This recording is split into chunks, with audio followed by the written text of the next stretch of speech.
નમસ્કાર બાળ મિત્રો, યુટ્યુબ ચેનલમાં આપનું હાર્દિક સ્વાગત છે. આજે આપણે ભાગ નંબર 38માં દાખલો નંબર 13થી 22 સુધીના પ્રશ્નોનું સોલ્યુશન મેળવશું. તો ચાલો આપણે શરૂ કરીએ. દાખલો નંબર 13 શબ્દ છે લણણી, વાવણી, ખેડ, ખાતર, ઉગવું.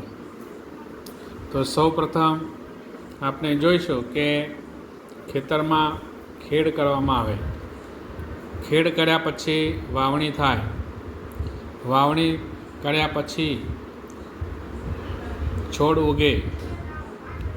છોડને વિકાસ માટે ખાતર નાખવામાં આવે અને પછી પાક તૈયાર થાય પછી એની લણણી થાય.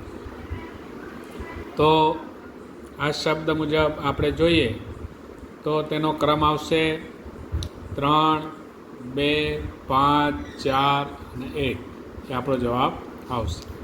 દાખલો નંબર 14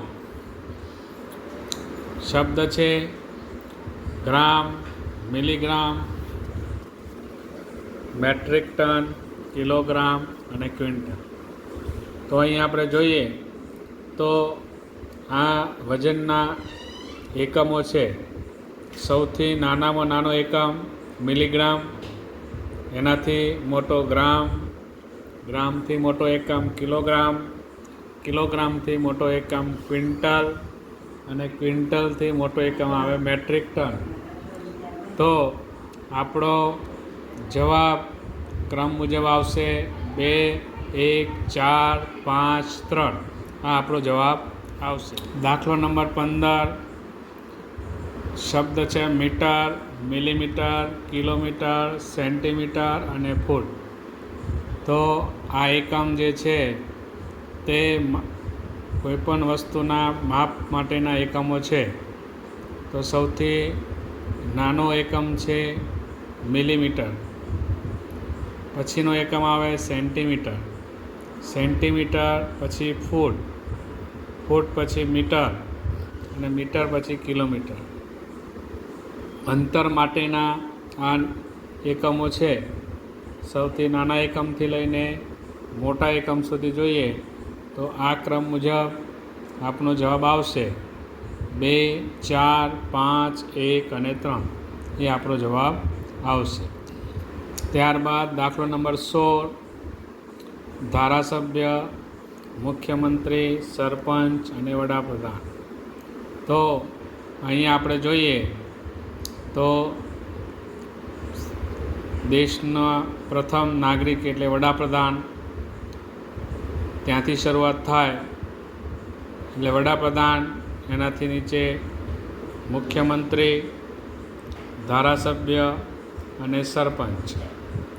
તો તે મુજબ ક્રમ આપણે જોઈશું તો આવશે 4, 2, 1 અને 3. એ આપણો જવાબ આવશે. ત્યારબાદ દાખલો નંબર 17 શબ્દ છે જિલ્લો, તાલુકો, દેશ અને ભૂમિખંડ. તો આમાં આપણે જોઈશું તો સૌથી મોટા ભૂમિખંડ, ભૂમિખંડ પછી આવે દેશ, દેશ પછી આવે જિલ્લો, જિલ્લા પછી આવે તાલુકો. અહીંયા આપણે જોઈએ તો ભૂમિખંડથી શરૂઆત થાય અને પછી છેક તાલુકા સુધીની વાત છે. તો આ મુજબ આપણે ક્રમ આવશે 4, 3, 1 અને 2.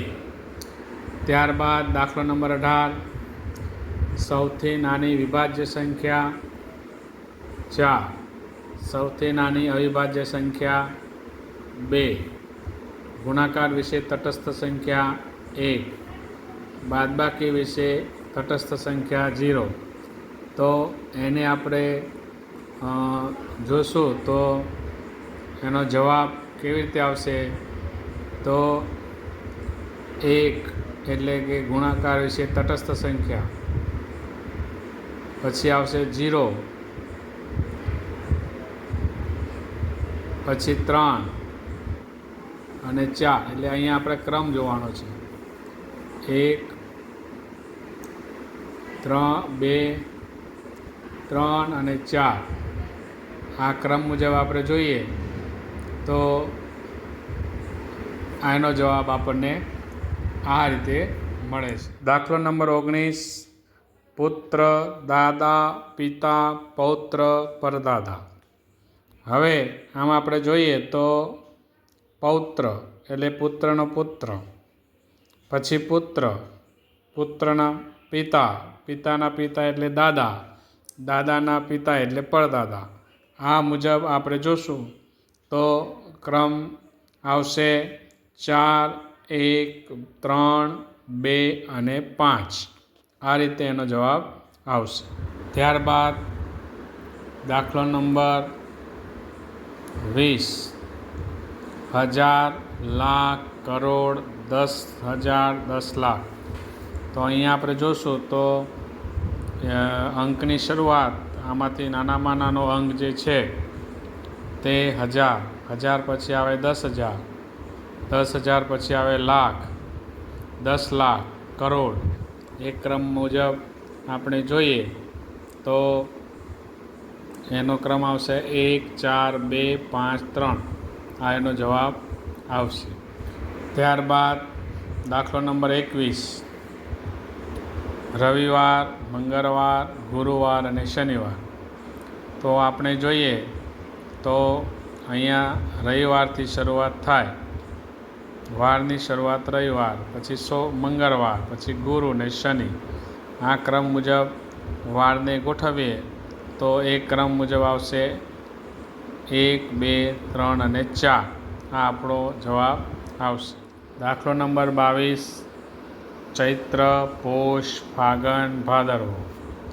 તો એને ક્રમ મુજબ ગોઠવશું તો પોષ આપણને 12 મહિના આવડે છે એટલે 12 મહિના પ્રમાણે જો જોઈએ ક્રમમાં તો કારતક માગશર પોષ, પહેલાં પોષ આવે, મહા, પછી ફાગણ, ચૈત્ર, વૈશાખ જેઠ અષાઢ શ્રાવણ અને ભાદરવો, છેલ્લો આવશે ભાદરવો. તો એ ક્રમ મુજબ આપણે ગોઠવશું તો જવાબ આવશે 2 3 1 4. આ એનો જવાબ આવશે. તો બાલ મિત્રો, આજે આપણે ભાગ નંબર 38માં 13 થી 22 સુધીના દાખલાનું સોલ્યુશન મેળવ્યું. હવે પછી આપણે ભાગ નંબર 39 લઈને પાછા મળીશું. નમસ્કાર.